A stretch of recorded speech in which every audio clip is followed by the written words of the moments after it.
but because Jesus is the God of Holy Spirit, so now He used water to reach them. So now the Bible says that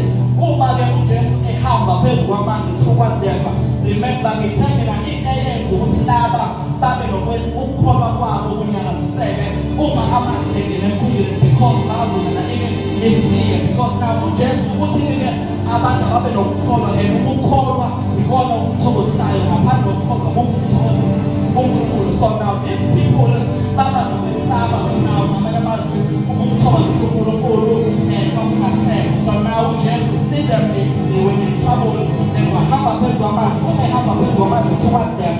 So now bakala uma bebona coming in a distance bazalwana bami iBhayibheli bathi siboni abanye bathi asazi because the Bible says